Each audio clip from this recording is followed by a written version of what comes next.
So Tangled, the semi-iconic Disney film, I wouldn't call it iconic, is going to be getting a live-action remake. Surprise, surprise. So it's reportedly going to be directed by Michael Gracey, who has only directed 2 films. An upcoming film called Better Man about Robbie Williams. I think it's his name, right? But it's like, the gimmick is like, it's like a CGI, like he's basically doing like Planet of the Apes style motion capture, because the whole idea is like, I always felt like I was different. So the whole story is like basically a biopic about him, but he's like a monkey. But the most famous movie that Michael Gracey directed was The Greatest Showman, right? Very kind of mediocre musical film, but a huge box office success in terms of just the word of mouth. It just had these legs where it was just in the top 10 for like weeks and weeks and weeks and weeks and weeks. And sometimes we even have jumps, right? So Disney is looking to tap him to direct this. And then the most recent draft of the script was reportedly written by Jennifer Kaytin Robinson, who has written a bunch of stuff, but most notably co-wrote Thor: Love and Thunder with Taika Waititi, which is not a great sign, since that was like one of the more mediocre MC movies that like we've ever gotten.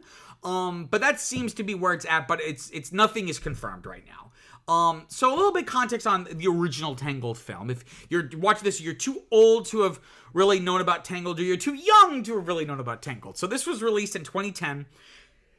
This was Disney Animation Studios' 50th feature, because of course they had all these other little spin-off studios that would make like direct-to-video stuff or something. Like a Goofy movie wasn't made by like the main Disney Animation Studio. That was made by like a separate, I think it was called Disney Toon Studios. And of course Pixar's its whole other company. This was the 50th feature from Disney Animation, and arguably, though I don't know who would argue against this, it's arguably like the first beautiful CG animated film from the studio, because they had done a couple before this, notably Dinosaur, Chicken Little, Meet the Robinsons, Bolt. Then they went back to 2D for very, very briefly with Princess of the Frog.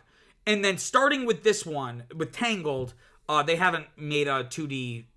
This particular branch of Disney has not made a traditionally animated film since, right? So this isn't the first CG film that they've made, but it's the first of like this new streak of theirs. But it's also the first beautiful one, because Chicken Little was very, very rough in terms of like the animation. And Meet the Robinsons, Bolt, these were not considered these visual pleasures that you would watch. Chicken Little is almost like disgusting looking, right? Even though I have a soft spot for it because I grew up with Chicken Little. But again, the release of Tangled was really part of that Disney recovery, right? Because of course, they had the big boom in the 90s with, Aladdin and Beauty and the Beast and The Little Mermaid, and of course The Lion King. It's what's often called the Disney Renaissance. And then that kind of started to kind of fizzle out in like the mid-90s, and it really fizzled out by once you get into the 21st century. They really are getting their asses handed to them by Pixar. Disney at this point is only distributing Pixar's movies. They don't own Pixar. They would then later buy Pixar under Bob Iger in 2006. And John Lasseter, who we now know is like a kind of a creepy, not great boss to work for if you're a woman guy, he ends up, for all those faults, that being said, he was a really great filmmaker and creative kind of manager. So he ends up becoming like the head of Disney Animation as part of this buyout. So you start to see this trend of the film starting to get a little bit better, right?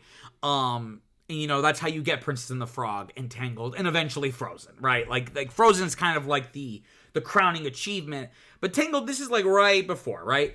This was pretty successful, and it made nearly $600 million at the box office, which was not crazy, but again, for Disney at that point, that was a really big success for them. And it was, to be fair, it's also, don't forget, this is 14 years ago, so with inflation, it's a lot higher. So like for 2010, it was the 8th highest grossing film worldwide.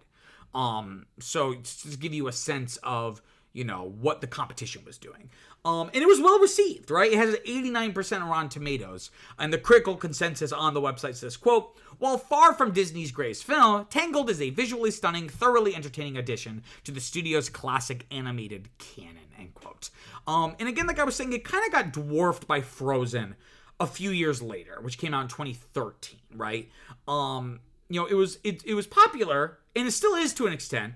But what's hurt it the most is there's not really a bunch of popular. There's like no iconic songs. There are some good songs, and songs that Disney fans like and fans of movies like this like, but nothing that like the general public knows. Whereas everyone knows "Let It Go."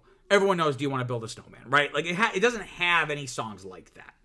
That being said, though, unlike Frozen, which did get a sequel eventually, and had kind of a bunch of little shorts, Tangled has actually had a really strong post-film life. So they did make a little sequel short called Tangled Ever After, but then the big continuation was this television series that they did. It was 2D animated. It wasn't in the style of the movie. It was called Rapunzel's Tangled Adventure. And I remember watching the TV movie that essentially serves as the pilot, and I thought it was kind of interesting. And it went on for like 3 or 4 seasons. So it really has had a little bit of a life beyond itself. But at the same time, it is odd that this movie that's only 14 years old is getting a live action remake, right? And this is really why I wanted to talk about this story, because we really don't know anything about this remake except for what I've already told you, that it looks like the director of The Greatest Showman is going to direct it, and then that writer who co-wrote Thor: Love and Thunder is going to be writing it. We literally know nothing else. But why I want to talk about this story is that it just reflects Disney's obsession with making live-action remakes of their animated films. So I went and I crunched the numbers. So they have released, to date, up to Moana 2, Disney Animation Studios, their primary animation division, has released 63 animated features, going all the way back to Snow White and the Seven Dwarfs in 1937. Of those 63, a third have either had live-action remakes made, or some kind of live-action adjacent project. So, like, I counted Maleficent and Cruella. Or they have a live-action remake that is going to be coming out soon. Or there has been a live-action remake announced for this, right? So I did fudge the numbers a little bit, include things that haven't actually happened yet. But that's a third. 21 out of 63 movies have been transformed. That's a lot. That's really is a lot, especially when you're the studio that essentially revolutionized and institutionalized feature animation. For you to then, as the studio, devalue the medium by saying, "Oh, we're going to remake this," and in all of the movies, like, this is just a huge, complete cash grab. Now, to be fair, those 21 movies, and a little like trivia fact, Jungle Book has actually gotten 2 live-action remakes from Disney. There have been a bunch just from other studios, but Disney made one in the 90s, and then they made one in 2016. But all these different movies, the quality varies, right? Sometimes they're good. Like, I actually thought Cruella was quite good. But then you have on the other end, just they're just soulless. I haven't seen it. The live action Lion King movie is, from what I understand, almost a shot-for-shot remake of the original 1994 animated film.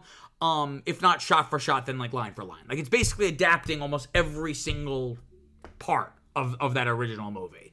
And it just reveals a creative bankruptcy at Disney right now, which I've talked about a lot on my channel. Over the past year, that the studio just clearly is I don't want to say, oh, they're more focused on money than the art, because they've always been, right? These are corporations, not since maybe the Walt Disney era did they put art over the money, right? The art is a means to make money. They have no other larger philosophical or artistic positions or ambitions, right? And the strategy has been successful, right? Because these live-action remakes make a lot of money. For example, that live-action Lion King movie from 2019 is the 10th highest-grossing film of all time. Not of the year, not of Disney's movies, the 10th highest-grossing film of all time. That's insane. For a movie that mediocre to be that successful is insane. And again, you can make the argument, and I think there's some validity to this argument, though I think people making it aren't sincere. But you have the argument of, well, this is an opportunity to enhance the stories, to reinvent the stories, and bring them to a new generation. That's always the corporate speak for, we are digging up an old franchise. We want to bring it to a new generation. That's all really interesting. The problem is that usually these films don't enhance or deepen or expand the original source material. And oftentimes, again, the selection of what to adapt is usually very cynical and calculated, right? It's really the big names, at least at first, right? Your Aladdins, your Beauty and the Beast, your Lion Kings, your Little Mermaids eventually, right? Though they've kind of already gone to the well on all the really, really A level, so now they're having to go to things like Tangled. And it's a shame because, on principle, I'm kind of against this because, again, it undervalues or undermines the validity of the medium. That, like, oh, that's for kids. This is going to be, like, the real movie. But even forgetting all of that, there were films in the Disney canon, if you will, that would benefit from, if not a live-action remake, at least just, like, another stab at it, right? Think of a film like, flawed, something like Atlantis, right? Kind of a flawed film. Like, it's good, but it has kind of some flaws. That would do wonders as a live-action film. But just getting to kind of have a do-over would be good, right? Or you take something like Treasure Planet, like one of my favorite Disney movies ever, that severely underperformed at the box office. That would be a really interesting, experiment to make a live-action remake, but you'll never get live-action remakes of those unless they completely run out of everything, which they eventually will. But you won't get those for a long time because the value in remaking them is the same reason why they wouldn't. The value would be to take a film that was kind of flawed and make something better, but they want to take something that was already good so they can cash in on the brand, right? They're not going to adapt something that no one cares about, even if it's it's the most meaning of a redo, right? But like I said, eventually they will just run out of stuff to adapt, right? So looking at the last 10 years, so 2015, everything released from 2015 to this year of 2024, they've released 9 new animated features. The most successful, both critically and commercially, I would say, have been Zootopia, Moana, the original Moana, and Encanto. Of course, Frozen 2 made bank. Looks like Moana 2 is going to make bank. But in terms of a real impact, a cultural impact, and just critics really liking it, I would say those 3, right? So you have 9 films, only 3 of which are really culturally significant, I would say. In the same period, Disney has released 14 live-action films based on one of their animated features, right? That's 14 compared to 9. So at that rate, eventually they're going to run out, right? They won't be able to replace the supply faster than they're using the supply, right? And it'll just become this snake eating its own tail, where everything just becomes an adaptation of an adaptation, a reference to a reference, and it eventually would just become kind of this empty thing. I do a podcast with my fiance Viviana called Now That's What I Call a Franchise, where we pick film franchises and we watch all the movies in the franchise, and you can find the link to that in the description below.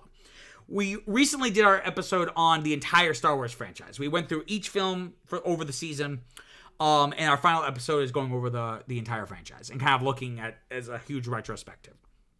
And something I said in the episode that's going to be coming out not this Friday but next Friday, the 27th, is that Disney, it's almost kind of become like creative fracking, right? Where when you're digging up oil and you're sucking up oil out of the ground, you have these oil fields, and at first they're like oil's literally bubbling out of the ground, and you just suck it out, right? But eventually the oil runs dry, so you either have a few choices. You go to a new oil field. You give up on oil, maybe you use that land for something else, or you frack, right? Which is a lot more work to get a lot less oil, It has a lot of awful environmental impacts, right?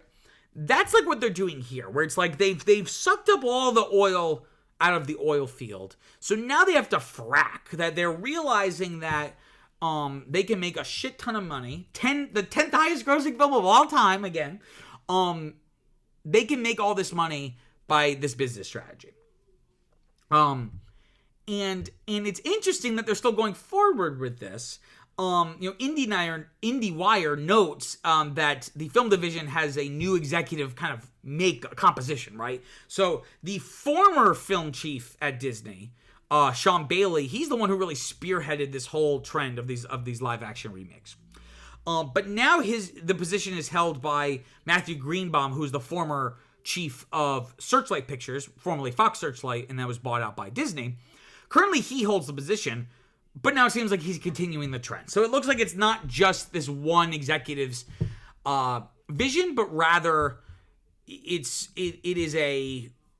looks like it is a strategy that transcends who's holding the position, who's holding the cards.